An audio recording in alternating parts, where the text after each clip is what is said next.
Bapak Ibu, kita terkadang sering salah mengerti dan salah memahami tentang Matius 6 ayat yang ke-33. Bahkan sering kita menyampaikan hal tersebut sebagai ucapan-ucapan di dalam nasihat-nasihat pernikahan dan juga dalam nasihat-nasihat untuk anak-anak yang akan berangkat ke perantauan ataupun yang ingin melanjutkan cita-citanya.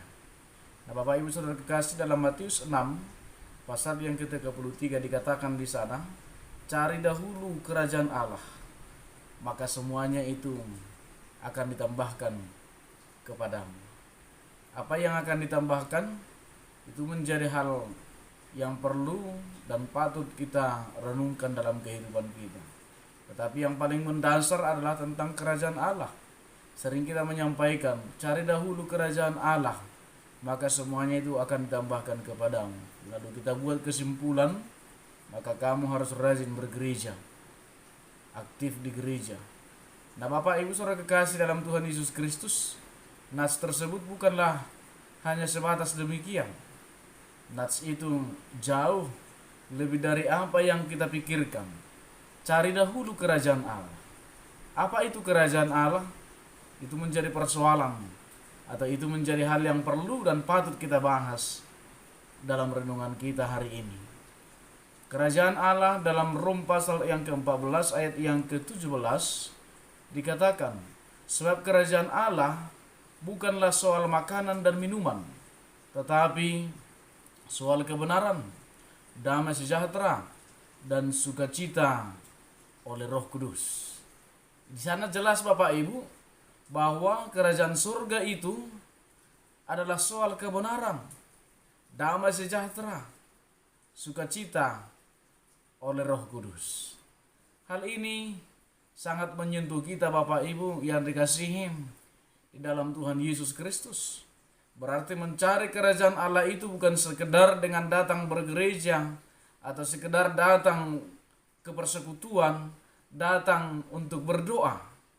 Tetapi jauh lebih dari sana adalah dikatakan itu adalah soal kebenaran, yaitu mencari tentang kebenaran firman Allah, mencari tentang kebenaran imannya, atau juga kita katakan mencari atau hidup di dalam kebenaran.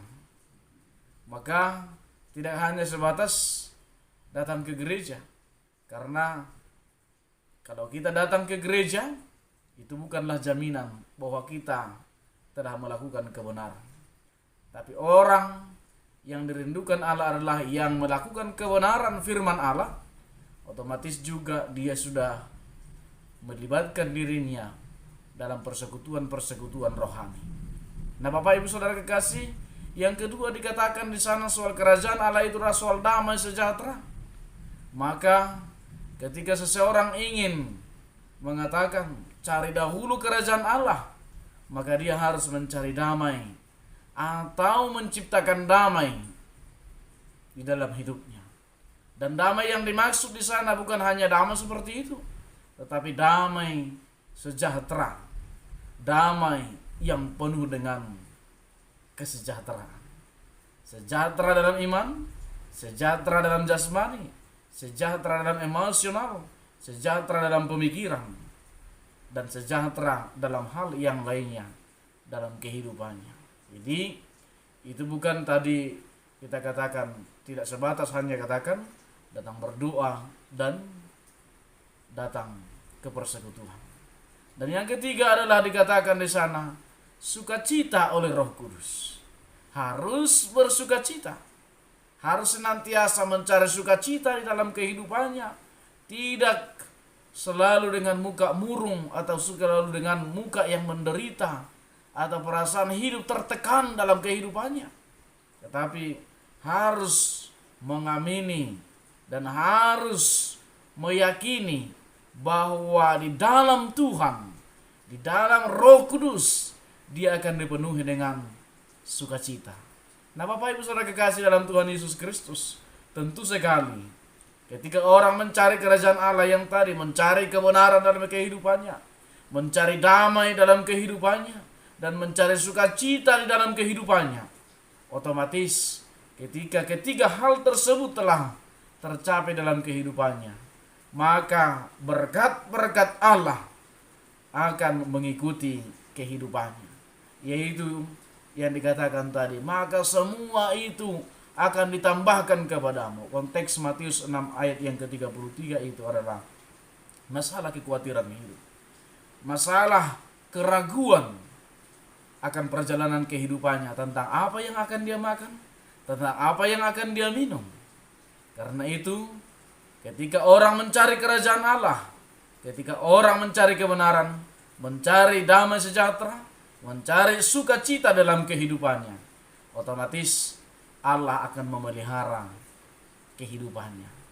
Karena dalam hal itu, ketika dia hidup benar, ketika dia hidup di dalam kebenaran itu, otomatis Allah akan turut bekerja untuk memelihara kehidupannya. Berkat-berkat Allah akan mengalir. Bapak Ibu, yang kedua dikatakan adalah hidup di dalam damai sejahtera yang tadi. Hidup berdamai. Hal ini mau menunjukkan bahwa orang yang hidup di dalam kerajaan Allah itu adalah orang yang hidup di dalam damai. Orang yang hidup di dalam ketenangan. Orang yang hidup di dalam pengampunan. Karena orang yang tidak mengampuni tidak akan mungkin bisa berdamai. Karena itu, orang yang hidup di dalam damai, orang yang mengampuni. Untuk itu Bapak Ibu Saudara kekasih dalam Tuhan Yesus Kristus, ketika kita hidup di dalam damai sejahtera Allah, ketika kita mencari kerajaan Allah tadi, maka kita tentu harus hidup di dalam damai. Artinya kita harus membangun relasi yang baik dengan sesama kita. Kita harus membangun kedamaian di tengah-tengah kehidupan kita. Sehingga otomatis ketika damai itu ada, ketika kerukunan itu terjadi, maka berkat-berkat Allah akan mengalir. Tentu sekali di antara keluarga, ketika suami dan istri dan anak-anak hidup di dalam damai sejahtera, hidup dalam keakuran dan keharmonisan, tentu sekali berkat Allah akan mengalir. Seperti yang dikatakan di dalam Mazmur 133. Sungguh alangkah baiknya jika saudara hidup diam dengan rukun. Maka dikatakan di sana berkat-berkat Allah seperti minyak yang mengalir dan menetes ke janggut arum, dan seperti embun yang membasahi gunung. Maka artinya yang mau disampaikan adalah bahwa berkat-berkat itu akan mengalir dari Tuhan. Bapak Ibu Saudara kekasih, sedikit dengan persoalan kerajaan Allah yang dikatakan tadi. Ketika kita mencari kerajaan Allah, maka kita hidup di dalam kerajaan Allah itu sendiri. Tentu Allah sebagai raja kita akan memelihara kehidupan kita. Ketika penciptaan itu menjadi suatu perenungan bagi kita.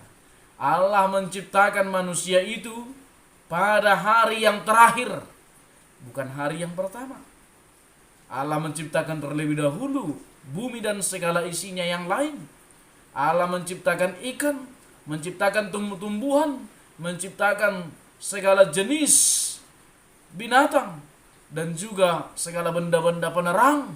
Lalu dia menciptakan manusia pada hari yang terakhir, yang mempunyai pengertian bahwa Allah terlebih dahulu menyiapkan setiap apa yang perlu bagi manusia.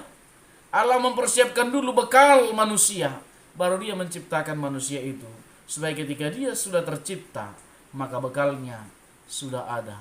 Kenapa bekal itu disediakan? Karena manusia itu mempunyai ketergantungan kepada Allah. Dan semua itu Bapak Ibu harus menjadi perenungan bagi kita. Dan jangan takut akan persoalan kehidupan. Jangan takut soal apa yang akan kita makan dan apa yang kita minum. Kalau kita hidup di dalam kebenaran, hidup di dalam damai sejahtera, hidup di dalam sukacita yang daripada Roh Kudus, Allah telah menjamin kehidupan orang-orang percaya. Bahwa dalam hal yang kita sampaikan tadi, ketika dalam penciptaan itu, artinya bahwa setiap manusia yang lahir